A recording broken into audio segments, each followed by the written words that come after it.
Welcome to the Parenting with Impact podcast with your hosts Elaine Taylor-Klaus and Diane Dempster, co-creators of ImpactParents.com, an online community, award-winning blog, and service organization helping parents all over the world to raise complex kids become capable, independent adults.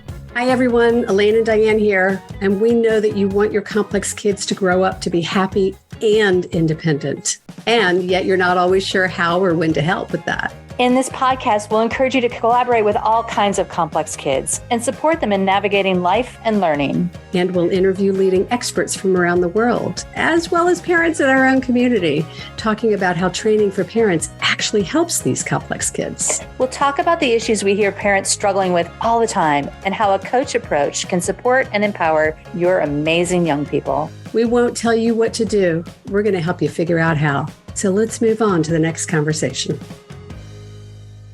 Hi, everybody. Welcome back to another conversation in the Parenting with Impact podcast. We are excited today to talk about a super hot topic that we've been, on the one hand, talking about for years.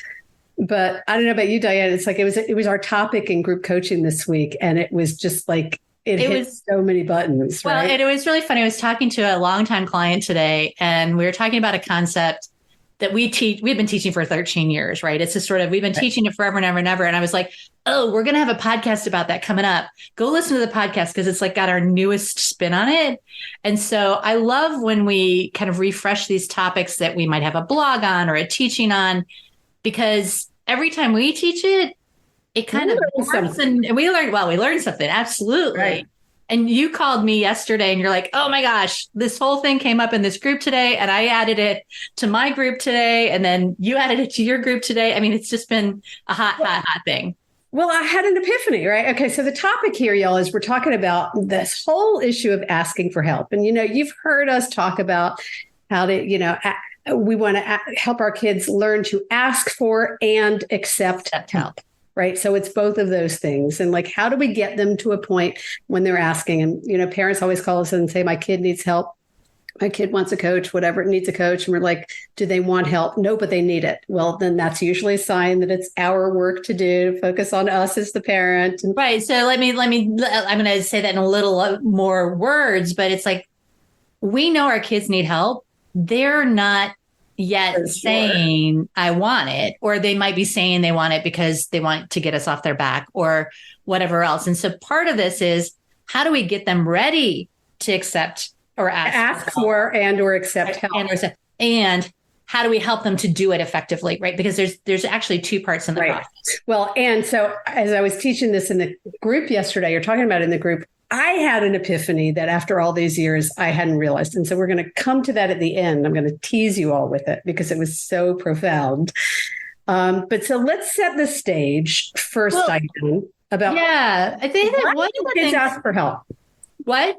Why don't they ask for help? Why don't they? Well, and there's a lot of reasons that all of us don't ask for help, right? And right. This, not just them, it's us too. Not just them, right? And so part of this is honestly, a big tool in this is being able to model asking for help. So if you're listening to this, part of the lens I'm going to challenge you to is, how easy is it for you to ask for help? Yeah. And and we always joke about, I have somebody who cuts my hair, or I have somebody who mows my lawn. I would tell my partner, their gutters need to be cleaned. He broke his back a couple of years ago. And I'm like, dude, you need to not be up on the roof. He's like, I can be on the roof. This is a moment where it might be wise to ask for help. Right. Yes. And so it's hard for all of us for a lot of reasons. And so what's on our list here? It's not okay to make mistakes. That might be one. So wait, I want to stop and explain the list Diane's talking about. Oh, yeah. So we were doing a presentation about this a couple of years ago, and we sat down and brainstormed and went out to our community, and we kind of encapsulated what are the key reasons that people, kids, young adults, whatever, tend to resist asking for or accepting help. Right. And these are the 5. So the first one has to do with your relationship with mistakes. So that might mean if I'm asking for help, that means that I'm not good enough, or I've made a mistake, or it might not be good, or somebody else might be coming into my space and I might screw up and it might be more evident. So there's this whole thing around needing to perfectionism. Go back and listen to our podcast on perfectionism. Or making it okay to make mistakes. Yeah. Or, So there's this I want to appear as if I've got it together, and that's one of the key reasons people avoid accepting help, because somehow it's this implicit, it means something's wrong with me, right? That if I need help, right? Well, and related to that is I'm under stress, right? It's this sort of, I might be so overwhelmed right now. And we've talked about coping mechanisms before, but one of the key coping mechanisms, there's two of them. One is avoidance and one of them is control. So if I'm stressed out, I might be, nope, I don't need any help. I got to do this. I'm the only one that can do it. I got to take care of this. Or if I'm overwhelmed, I might be like, oh, no. I can't even think about this. So if they're in either one of those places, or we're in either one of those places, our availability to even think or problem solve is very limited, let alone our ability to go, oh, wait, it might be helpful to have somebody else come in to this whole thing. So stress is the second one that sometimes leads us to not ask for help. What else? Okay. I don't know. You've got the list in front of you. Okay. The third one is it's our agenda and not their agenda, right? It's this sort of, so how many times do we say, okay, you need to do your homework after school, and how can I help you remember? It's like, well, we're coming to them with something we want them to do, and then we're asking them to accept help for something that we're asking them to do and not something they want to do. So we haven't, yes, it's their homework, but we haven't shared it. We haven't collaborated. We're going to talk a little bit more in the next episode on whose agenda is it. So, yeah. But the bottom line for this purpose is sometimes kids, let's talk about kids for the moment, resist accepting help because it's not on their radar to do whatever it is we're asking them to do in the first place, or it's not, they're not at choice in some way. They're not feeling an ownership of it. Yeah. And so then the next one is that the language we use is they're unprepared for what's expected of them. So they're not yet like bought in or know what's going on or are aware of the expectations. And so it's like, if I'm not even sure what I'm supposed to do, how can I ask somebody to help me? And shouldn't I know what I'm supposed to do? Right. There's that two sides of that. Is one is I don't know what to do. And this other, which is I should know. Shouldn't I know what I should do? I'm supposed to do? Well, and there's so much here. It's like if they're unprepared for what's expected of them, there's this sense of, if I, like, what my kid used to say, if I haven't done it, I haven't done it wrong. Yeah. Right. I don't want to help because that means you're going to hold me accountable to do something that I don't think I can do. I don't think I'm ready to do it. And so sometimes our kids will resist it because we're so busy telling them they can, but we haven't paid attention to the fact that they think they can't, or they don't believe that they can, or they don't feel ready for whatever it is. So that's another area. And then the last one is that they really don't know what help they need, right? It's just sort of how many times, and this goes back to maybe overwhelm. I know this happens to us in work. Sometimes it's like, okay, I've got so much to do. I don't even know where to start. And you're like, how can I help? And I'm like, I'm not in a place where I can even think about asking you for help because I don't even have my head around it enough. And I'm overwhelmed or stressed or whatever it is. So there's this sort of process of figuring out, what help do I really need? Yeah. Is the fifth one. The other thing I would add, particularly for younger kids, is that not younger kids, not adults, is that a lot of times kids equate independence with not needing help. Right? Yeah. So it's this sort of, I'm growing up, and when I'm independent, I'm not going to need anybody. Right. And so they want to be independent. And so they may be even independent technically from an age perspective. Let's say they're over 18, but they think that, okay, if I'm independent, I shouldn't need help. And part of what I think came up earlier this summer for us in group was we don't teach kids that asking for help is an adulting skill. Yeah. Right. One of the most important adulting skills there are is like, so when you get older, it's like when you're independent, you'll know when you need help and when you don't need help, right? It's this sort of, and how will you figure out when you do need help and how will you know? And all that sort of stuff. I mean, we don't even teach it as a skill and our kids think magically, okay, I reach adulthood. And I know everything. And I know everything. I need help. Right. I was thinking about, so one of my kids has recently gone back to graduate school. She's in medical school. And she was telling me about one of her peers who had never really cultivated that skill of asking for help. And so she kind of got something really wrong on their first exam. And it was technical, like she misunderstood the program. And so she answered all the questions wrong. And so she was sure she had failed it because she did it wrong. And she didn't feel safe. This is an adult medical student, didn't feel like it was okay to go to the administration and say, wow, I totally misunderstood that. I screwed that up. Can I take it again?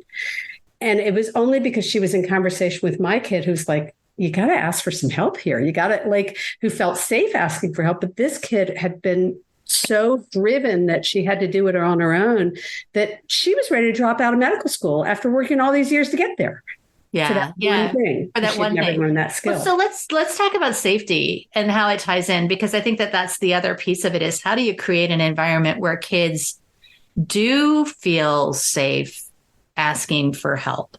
So we talked about this a lot this week in various groups. I just got off the call with one of our PSS groups with the parents of older teens. And we were talking about there's relationship. If you think about the independence pyramid, and we did a podcast episode on the independence pyramid, right?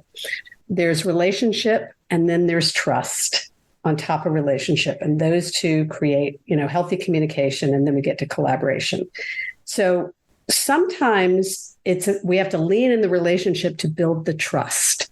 And what we came to understand this week is very often our kids don't trust that we're actually trying to help them in a way that's useful for them. When we say we want to help you, they experience that trust as control or as an imposition because the trust isn't there to believe that we're not going to do what we've always done in the past, which is step in as director and control. Well, and that's what I was going to say, because that's what came up in our group is you recreate these patterns. And the mom that was on the phone today, her kid has just gone off to college. And she's like, well, if he had been home in my house, I would have done this. I would have emailed the teacher. I would have blah, blah, blah. And she's like, I know I'm not supposed to be director, but I don't know what else to do. And I'm like, and he's expecting that you're just going to jump in because you've been jumping in for 18 years now. And so part of this is being able to rewire and build that trust again, that you're not going to just take over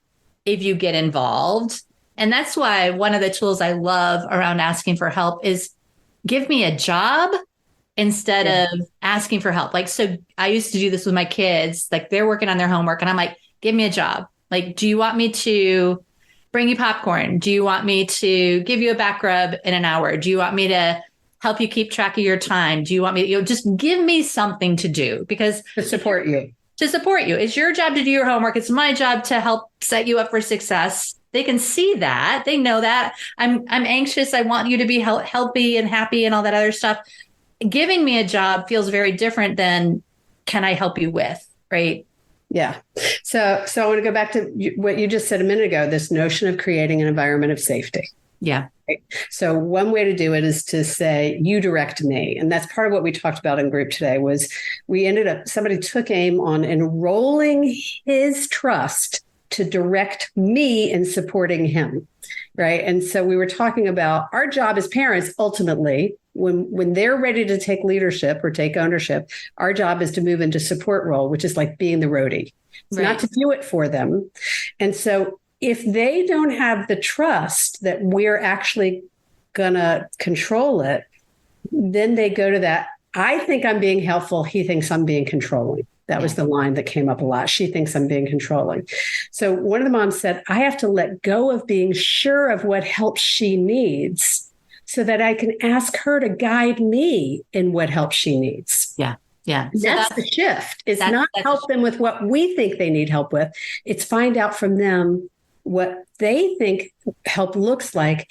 And they have to feel safe enough to do that. Can I give an example? Yeah, sure. So one of the moms the kid had gone off to college, and the agreement she had with him, he had an 8:00 class. He was afraid he was going to miss. And so he asked her to be the backup so that she had a way to check to see if he was out of his dorm by a certain time. And if not, she was going to call him. She didn't suggest it. It wasn't her idea. She wasn't saying, I'm going to check on you and make sure you're out. He was saying, I'm afraid I'm going to be late to class. Can you help me for the first few weeks? Or after they have missed a few classes, to maybe brainstorm and troubleshoot and say, is there something that someone could help you with? I remember I used to wake my roommate up, right? It's this sort of somebody somewhere can help you. And the thing that I love about that, the same conversation came up in our group because some mom said, well, he's at college now. I shouldn't be the one to wake him up. And I'm like, well, if he asked you to, right? It's your job. Yeah. I have one of my kids that hired me for a period of time as their personal assistant because they were having a hard time keeping track of appointments. And it's like, okay, well, do you want to pay me? Do you want to, you can buy me dinner once a month. What do you want me to do for you as your personal assistant? Well, can you do this, this, and this for me? It's a very different sort of conversation than, I know you're forgetting to schedule your dentist appointment. Let me do it for you, which is me micromanaging and stepping in and rescuing. Right. Right. Yeah. So help is not about rescue. Let's wrap this conversation up. Are we ready? Yep. Okay. So help is not rescuing. Help is not doing it for them. Help is not making sure they do or that we're making sure they get the help we think they need. Right. Instead, help is enrolling them, building the trust so that they are open to asking for, accepting, receiving help, that they have some sense of guidance or ownership or direction so that they feel like they're able to ask for the help they think they need or to work with us to collaborate to figure out what help they need without feeling like we're going to step in and direct, control, dominate, but to really trust that we're still letting it be their agenda. Now, in the early stages, help may be collaboratively figuring it out with each other. As the kids move further along in their independence and they move into more ownership, then we move into more support role. And I think a lot of what we're talking about right now is support. But the notion here is to be really pay attention to making sure we're providing the help they feel they're ready for or that they need, not the help we think they should need. And that's the great couple of reminders is one is like, if they're saying, but they won't ask for help, then you take the step back and you're saying, okay, so what can I do in the family environment to make it easier and safer to ask for help? And maybe we kind of alluded to this earlier. Part of that is you asking for help, right? Is this sort of modeling it. I wasn't feeling good earlier this week. And my partner had also been sick, but he got sick first. So I was like, I really don't feel good. Would you please? Right. It's a sort of, and I could have, but I felt like maybe he was feeling better than I was. So I was like, I'm going to ask for help here. Right. It's a sort of, it's hard for us. And a lot of times, particularly moms are carrying a lot of weight. And I was on with a mom today who's like, it's so much easier just to do it myself. And if we model asking for help, it really does give our kids permission. And sometimes we ask our kids for help. It's like, hey, will you please do this for me? Or, hey, I need help with this. And sometimes you do that with fun stuff. And sometimes you do that with, hey, we've got with stuff that's chores. I mean, but part of this is kind of normalizing asking for help as an adulting skill that everybody does and helping our kids learn, when do I ask for help? When do I not ask for help? How do I ask for help? How do I advocate for myself? I mean, there's so many different flavors to this. Well, and I just want to call up, we'll also put a link in the show notes to the podcast on designing, because designing is something we do as a way to ask for something without creating a defensive response. Yeah. So that can be a really helpful tool either. So it's also, so bottom line here is it's complicated. It's important. Yeah. And so sometimes rather than focusing on the outcome, we want to focus on creating a safety place, building the trust so that they feel safe with us helping and they don't feel help as an imposition. It's not a 4-letter word, but it actually feels like support to them instead of control. Yeah. And I think that that's the piece of it is like, if they're seeing it as control, imposition, or judgment, that's that indication that, look, they're just shutting down. And this is a complicated topic, Elaine. And I guess I would say we talk about this in our programs all the time. And so if this is something that you're really needing help on, it's like, my kid needs help, but they're not asking for it.